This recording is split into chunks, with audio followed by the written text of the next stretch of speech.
Christian satellite television and digital media network Sat7 celebrates 25 years of broadcasting in the Middle East and North Africa.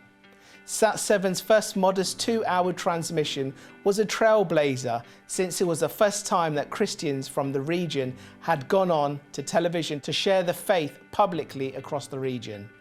25 years on, Sat7 airs 4 24/7 channels in 3 main languages in the Middle East and is watched by over 25 million people. It has become a mainstay of life for millions of Christians and an attractive introduction to the Christian community, their values and beliefs for millions of others. Rita El-Mounayer, Sat7's international CEO, stepped into her first TV role when she appeared on the network's first broadcast 25 years ago. We are now joined by Rita, who will give us an insight into the importance of spreading the gospel throughout the Middle East and North Africa. Welcome to the program, Rita. How are you doing? I'm doing just great. Sunshine, I'm in Cyprus, so what more can I ask for? Fantastic. Now, Rita, just give us an insight into why is it important to be spreading the gospel into Middle East and North Africa? It's very important, and I think it's a human right and spiritual right to make the gospel available to everyone in the Middle East and North Africa, presented by Middle Easterns. Because we want to convey this message that Christianity was born in the Middle East. It's not an imported religion.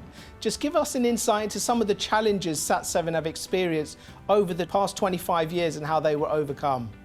Well, the biggest challenge that Sat7 has, and I'm not gonna, use cliches. Of course, television costs a lot of money. So the challenge is always to provide the finance to sustain, the 3 languages, but 4 channels, 2 in Arabic and 1 in Turkish and 1 in Farsi. But the biggest challenge is how to address the biggest problem in the Middle East that we see today. It's hopelessness. How do you talk to people about the hope in Christ when what they live in circumstances and in places where there is no hope at all, when there are wars, where there is a lot of refugees, when people lost all hope in government, lost all hope in education, lost all hope in the future, especially the young generation.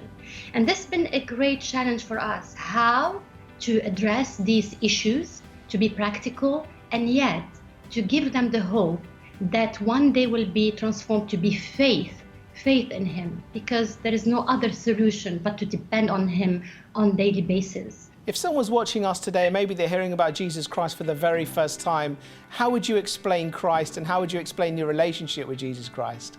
Well, I can take from my own background. I'm from Lebanon, and Lebanon lived long years of war, and you still hear or see, the Lebanese, or what's happening in the news until today, especially with the last blast, in Lebanon in August. I lived a really challenging childhood. I lost my mother during the war in Lebanon. My father was in the Christian militia, to protect the country. We lived in bunkers, my sister and I. We had a lot of insecurities.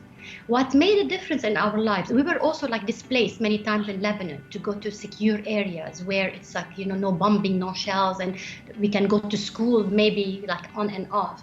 But what made a difference in my life, knowing that I'm not alone. I didn't care a lot if my dad bring food to the table. I didn't care a lot if I was wearing fancy clothes, or maybe I didn't care a lot to go to school. But I cared that somebody tell me that your insecurity is my insecurity, I'm there for you. Or maybe physically tapping me on the shoulder and telling me everything is gonna be okay. And this is the approach that we're trying to do with our programs. This story that I'm sharing, my story, is not a unique story, by the way. It's a story of many, like a Christian producers, presenters like yourself, in Sat7, Turkish and Arabic and Farsi. They lived the hardships, they lived the pain, but they knew that there is something out of the pain that will make them the people that they are today in order to serve others. And this what, made me. It's the pain, it's the hardship, it's the challenges. Even though that when I was teenage, I was questioning all this. Why? Now I understand why. It's because of these hardship, pain, the death, the war, this and that. You can feel with people in Syria. You can feel people in Iraq, in Iran, is what's happening in the Holy Land. You can feel with these people. You can be with these people, and you can present these people with the hope that is not a false hope. This is a hope in Christ that we're not alone. Thank you so much indeed, Rita El-Mounayer, International CEO for SAT7. Thank you so much for joining us. God bless you. Thank you. You too.